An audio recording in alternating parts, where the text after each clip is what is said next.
Vamos lá, minha gente, o último vídeo desta série sobre mordomia cristã, o tema do trimestre Tempo, Talentos e Bens, e nós estamos abordando aqui a cada semana uma lição dentro desta temática. Você que sempre tem nos acompanhado aqui, que Deus te abençoe. Você que é inscrito no canal, o meu muito obrigado por estar inscrito e por sempre acompanhar a gente.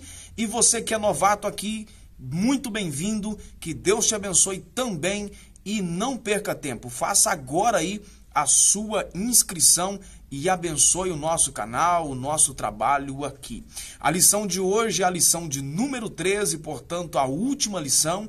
Nós já passamos aqui 12 lições dentro desta temática e hoje nós estaremos abordando aqui Seja um mordomo fiel, é o tema desta 13ª lição dentro da temática. O textuário desta lição é Mateus capítulo 25 e versículo 21. O texto diz o seguinte: E o seu Senhor lhe dirá: Bem está, servo bom e fiel, sobre o pouco foste fiel, sobre o muito te colocarei.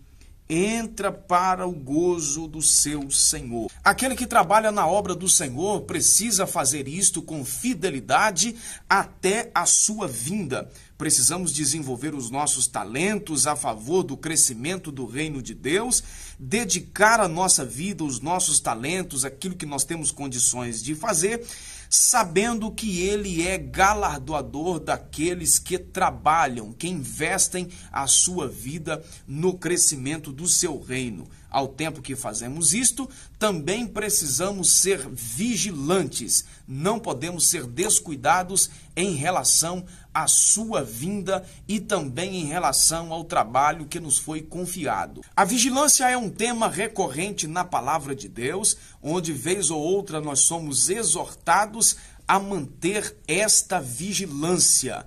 A parábola conhecida como a parábola das 10 virgens, nós temos um exemplo clássico de pessoas que não estavam vigilantes e de pessoas que estavam atentas. O texto diz que 10 moças, à espera do noivo, se prepararam para esse acontecimento. Todas eram virgens, todas se vestiram para o momento do casamento, todas elas saíram de casa à espera do noivo, só que um simples fato trouxe a distinção entre as prudentes e as imprudentes, ou seja, entre as que estavam em vigilância e aquelas que não estavam vigiando. O texto diz que a demora do noivo fez com que as lâmpadas começassem a se apagarem. 5 moças estavam com essas lâmpadas se apagando. E o texto diz que as moças que levaram azeite reserva orientaram as demais que buscassem comprar azeite. E aí eu destaco aqui, na lição não está, mas eu destaco o que diz no texto, um terceiro grupo dentro dessa parábola. Além do grupo das prudentes e imprudentes, nós temos também o grupo dos vendedores de azeite. Aqueles que conhecem tudo de azeite, aqueles que sabem a respeito do azeite, aqueles que usam do azeite como um meio de sobrevivência, mas não têm nenhum compromisso com o noivo. Esse é um grande problema também, porque ficou de fora das bodas tanto o grupo das imprudentes quanto o grupo dos vendedores de azeite. Embora eles cheirassem azeite, convivessem com uma grande quantidade de azeite, mas não tinham nenhum compromisso com o noivo que estava chegando. O texto requer de nós um compromisso com o noivo, requer de nós vigilância, tanto na parábola das 10 virgens, quanto na parábola do servo fiel. A vigilância é uma qualidade que é muito exaltada aqui no texto e isso está chamando a nossa atenção. Requer de nós também que sejamos achados vigilantes na presença de Deus. Os servos de Cristo precisam estar preparados como mordomos fiéis, estar atentos quanto aos imprevistos que podem acontecer, estarem apercebidos quanto à demora do noivo, estarem apercebidos também em relação às tarefas que lhes foi confiada. Precisamos ter essa consciência porque o Senhor virá e acertará contas. A palavra de Deus declara em Lucas capítulo de número 12 e o versículo de número 37. Bem-aventurados aqueles servos, os quais, quando o Senhor vier, achar vigiando. Em verdade vos digo que se cingirá e os fará assentar à mesa, e chegando-se os servirá. Os servos fiéis são aqueles que honram ao Senhor, independente do ambiente em que ele está inserido. Ele honra ao Senhor no seu lar, no trabalho e nas mais diferentes esferas da sociedade. Nós precisamos testemunhar de Jesus. No início do seu extenso sermão da montanha, em Mateus capítulo de número 5, Jesus diz no versículo de número 3 que as nossas obras precisam glorificar o nosso Pai que está no céu.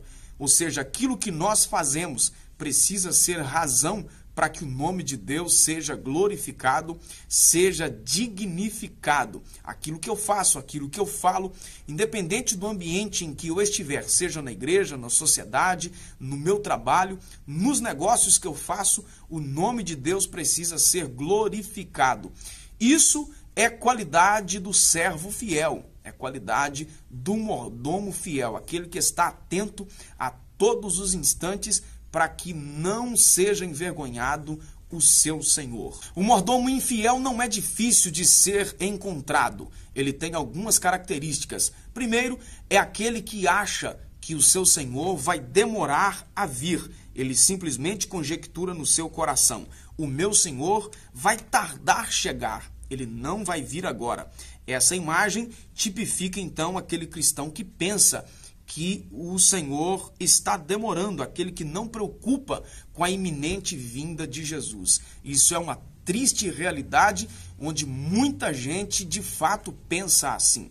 Ainda é comum a gente ouvir alguém dizendo: olha, desde criança eu ouço que Jesus vai vir. Antes mesmo que eu nascesse, as pessoas já pregavam que Jesus iria vir e até hoje ele não veio. Infelizmente, tem muita gente que perdeu esta esperança. A espera da vinda de Jesus deve ser a principal característica da Igreja de Cristo. Se nós pensarmos que Jesus não vai voltar para buscar a sua igreja, nós perdemos as características de igreja, porque a única coisa que falta para a consumação da nossa salvação é a manifestação do Filho de Deus nas nuvens para buscar a sua igreja. E, infelizmente, a manifestação de Jesus para buscar o seu povo vai apanhar muita gente desapercebida, como foi o caso na parábola das 10 virgens e é também o caso do mordomo infiel do texto aqui em destaque onde nós estamos estudando. Uma outra característica e lamentável característica é que esse mordomo infiel espanca os outros servos. Na parábola também revela que o mau servo abusa da sua missão, passando a maltratar os seus companheiros, os seus conservos. Ele passa a tratá-los com rigor tirânico e autoritarismo, espancando-o com palavras e também com atitudes e com decisões.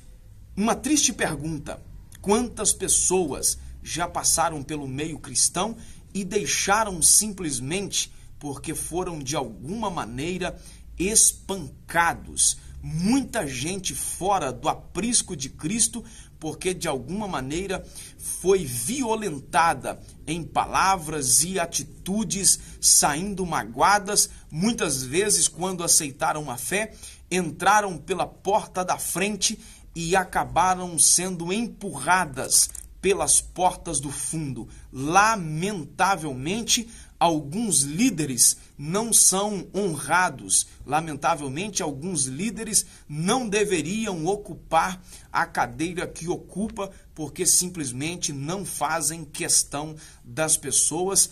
Além de tudo, de não fazer questão, ainda maltrata as pessoas. aproveita da posição de destaque que o seu senhor colocou para abusar das pessoas das mais diferentes formas, tanto em ação quanto também em palavras. Isto é lamentável e nós precisamos ter a consciência, principalmente aquele que ocupa uma posição de destaque, às vezes administrando outros servos, nós precisamos ter esta consciência de que o nosso Senhor virá e acertará conosco as contas. E se formos achados de alguma maneira devendo no trabalho a que foi nos confiado, isso será pesado demais a nós.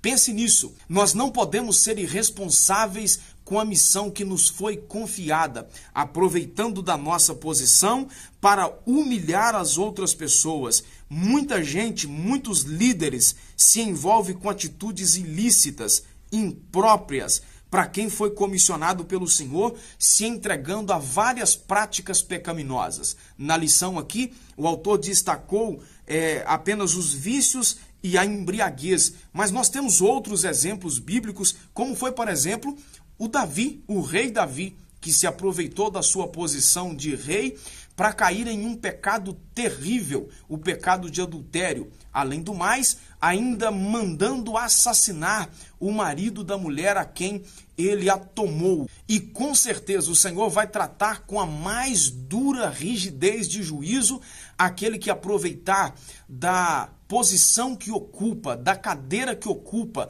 da influência que tem entre as pessoas para cometer algum tipo de ato pecaminoso. Eu sei que essa questão de pecadinho, pecado e pecadão é muito complexa e muito discutida, mas existem pecados com níveis de consequências seríssimos, como por exemplo, o mordomo infiel, ele pecou, aproveitando da posição que ele ocupava, às vezes aproveitando da fragilidade de alguém para cometer um ato pecaminoso, aproveitando da posição para aconselhar mal, para levar alguém a cometer um deslize para o seu próprio benefício. Então o Senhor vai tratar isso com a mais dura rigidez de juízo. É por isso que nós precisamos ser mordomos fiéis, que também tem as suas características que são fáceis de serem detectadas.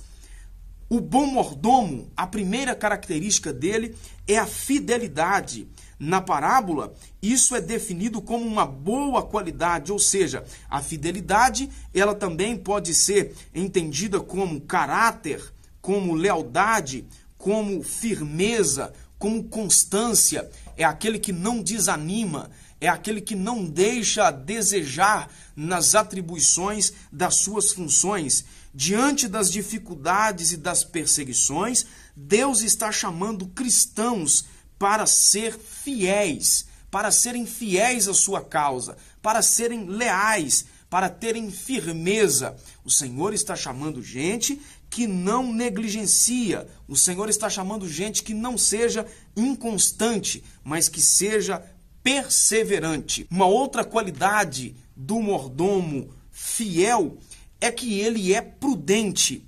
A prudência tem a ver com moderação, tem a ver com comedimento, tem a ver com evitar erros, evitar danos, tanto para si quanto para outros. Se eu tenho outras pessoas na minha função administrativa e eu aconselhar de maneira equivocada, eu vou acabar levando outras pessoas também a cometerem erros. Então eu preciso ser prudente nas atribuições das minhas funções, para que eu não cometo erros pessoais e também não levo outras pessoas a cometerem erros.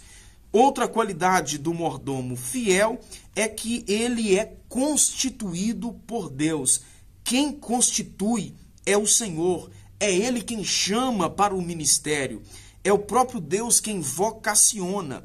E o Senhor não vocaciona pessoas interesseiras, ambiciosas, Ele não vocaciona gente prepotente, Ele comissiona santos para o seu santo ministério. E por que Ele não comissiona gente assim? Porque as pessoas que vão trabalhar para o seu reino precisam fazer isso para que o nome de Deus seja glorificado. Não é o mordomo que vai receber as honras, não é o mordomo que vai receber a glorificação. Nós precisamos ter a consciência de que à medida que nós trabalhamos para o Senhor, nós estamos fazendo para a glória dele. Ele mesmo declarou que é o alfa, o ômega, o princípio e o fim, e tem na sua mão o seu galardão para dar a cada um segundo as suas obras, tá certo? Que sejamos então mordomos fiéis, sempre apercebidos, sempre com vigilância. Encerrando por aqui esse assunto do trimestre sobre tempo, talentos e bens, sobre mordomia cristã. Agradeço você que nos acompanhou aí durante essas 13 lições. E na próxima semana já tem tema novo e nós continuamos por aqui fazendo a nossa abordagem sempre direta, tá certo? Direto ao ponto. Relembrando aí você que não é inscrito no canal, faça sua inscrição, ajude aí o nosso canal, compartilhe os nossos vídeos nas diversas redes sociais que você utiliza aí. Fique na paz e até o nosso próximo vídeo.